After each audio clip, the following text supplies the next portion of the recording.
राजस्थान के प्रतापगढ़ में एक महिला को नग्न करके दौड़ाया गया है।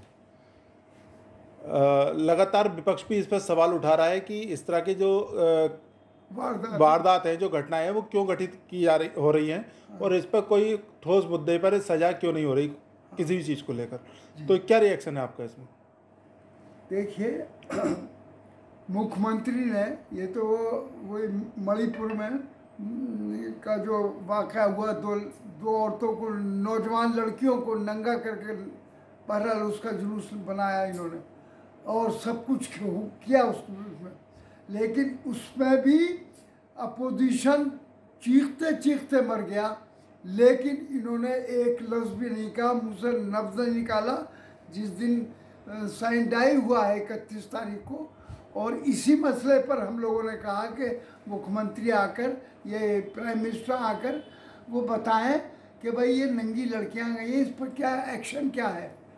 लेकिन वो आए, एक लफ्ज़ भी उस पर नहीं बोले और ना कोई बात कही कि हम क्या सज़ा देंगे या ये अच्छा हुआ बुरा हुआ, कुछ नहीं कहा, बल्कि अपनी ऊपर की इधर उधर की बातें करके चले गए, जिसका नतीजा ये है कि इस पर no action was taken by prime minister. तो उसका रिजल्ट ये है कि आज वही इसमें राजस्थान में और मणिपुर कहाँ पर प्रतापगढ़ के अंदर ये वारदात और नहीं हो गई। तो इस पर भी अभी तक कोई गवर्नमेंट का बयान नहीं है। तो इसमें अफसोस की बात है कि जो गवर्नमेंट इंसानियत लुट रही है, हमारी बेटियों की बेइज्जती हो रही है, सारी दुनिया उसको कंडम कर रही है, न सिर्फ हिंदुस्तान, लेकिन इसके बावजूद हमारे प्राइम मिनिस्टर या हमारी गवर्नमेंट का मुंह सिला हुआ है, खामोश है, और कोई ऐसी सज़ा नहीं तजवीज़ की गई, ना कोई ऐसा एक्शन लिया गया कि ये जुर्रत न होती जो आज ये दोहराई गई है यहाँ पर। ये उसी का नतीजा है कि इन्होंने इस पर कोई उनको सज़ा नहीं दी, कोई ऐसा फार्मूला इस्तेमाल नहीं किया जिससे कि आइंदा इस किस्म की जुर्रत ना हो। बहरहाल वो बेटी या वो बहन हमारी, वो भी हमारी बेटी और बहन है जिसके साथ ये हुआ है। तो इसमें ये बहैसियत इंसान के सबको एक निगाह से देखना चाहिए, चाहे वो किसी की बेटी है, वो हमारी बेटी है। और इसका इस देश के ऊपर, इस देश की बहरहाल जो यहाँ पर इसका समाज है, इस समाज के ऊपर बहुत बुरा असर पड़ रहा है और जिससे मुल्क नीचे जा रहा है। एक सांसद बुलाई जा रही है बने इलेक्शन को लेकर, तो क्या कहना चाहते हैं? क्या अचानक में ये सांसद जो बुलाई गई है? देखिए, बुलाई जा रही है, इनके सामने ना तो किसी नौजवान की फिक्र है कि वो क्यों बेरोज़गार फिर रहा है, ना महंगाई की फिक्र है, ना गरीब आदमी भूखा मर रहा उसकी फिक्र है, ना और चीज़ों की तालीम की इन्हें फिक्र है, बल्कि उनके ख़िलाफ़ और मतलब ये जांचें बैठा देते हैं। लेकिन इतने संगीन हादसे हो गए देश के अंदर, उन पर कोई जांच नहीं बैठी गई, आज तक बैठाई गई। और वन नेशन वन इलेक्शन पर के नारे पर ये बुला रहे हैं। यहाँ तो निज़ाम दूसरा है, पर यहाँ तो मतलब ये कि वो ये उसका निज़ाम है ना, इसका हमारे देश में जो निज़ाम चल रहा है वो तो उसका निज़ाम कहलाता है क्या? संविधान डेमोक्रेसी ना, वो निज़ाम ये सिद्धार्थी निज़ाम लाना चाहते हैं, समझ गए? उसको बदलना चाहते हैं। तो ये कैसे बदलेंगे उसको जब तक के उसमें कोई तब्दीली न की जाए, जब तक तो कोई निज़ाम बदला नहीं जा सकता।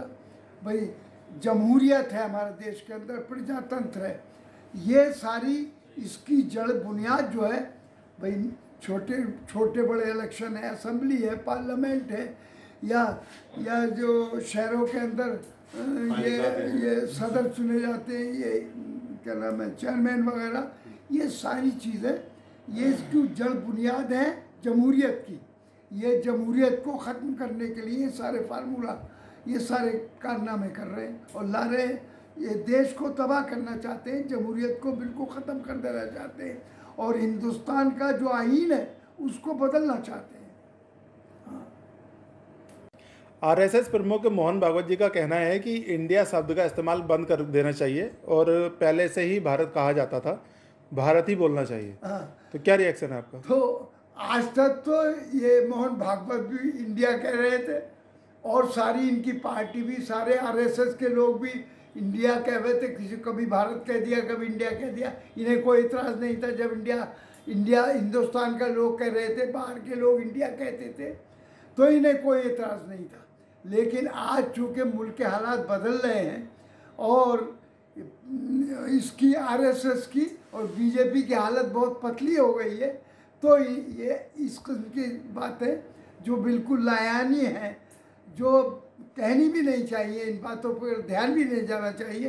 अरे ध्यान दो, मुल्क के हालात पर ध्यान दो कि हमारी कितनी हज़ारों बीघे एकड़ ज़मीन हमारी छीन ली चीन ने और आपका इजारा हो गया, 1 इंच भी हमारी ज़मीन नहीं छीनी गई। ये सारी चीज़ें हमारे सामने हैं, मुल्क का सारा नक्शा हमारे सामने है। लेकिन आज छोटी छोटी बातें आप निकाल करके इंडिया, चूँकि अपोजिशन ने उसका नाम इंडिया रख दिया अपनी पार्टी का, तो इनको बुरा लग रहा।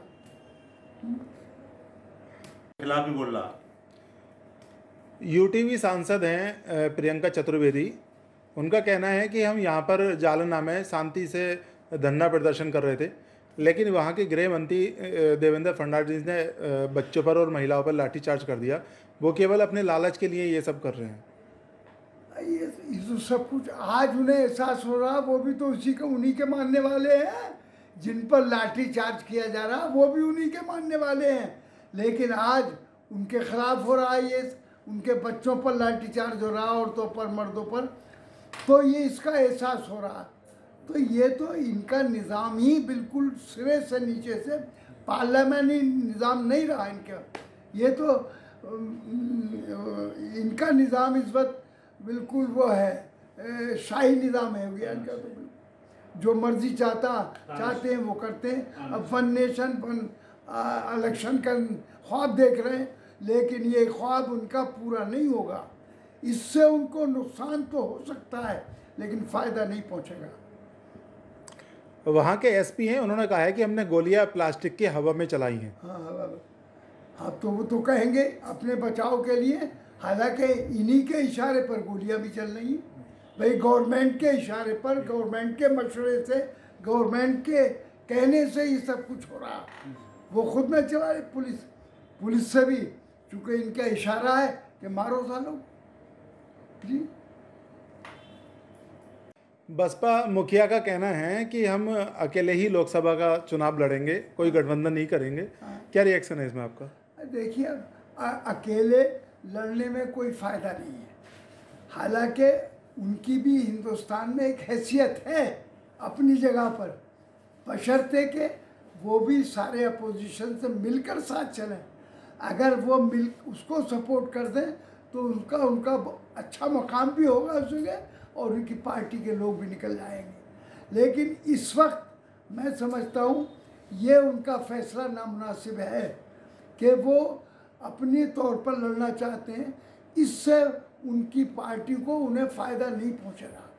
मेरी उनसे गुजारिश है कि वो हिंदुस्तान में उनका एक मकाम है, एक हैसियत है, वो भी इस अपोजिशन के साथ हो जाए, तो इससे उनका भी दर्जा ऊंचा होगा और पार्टी को भी फायदा पहुंच जाएगा अपोजिशन।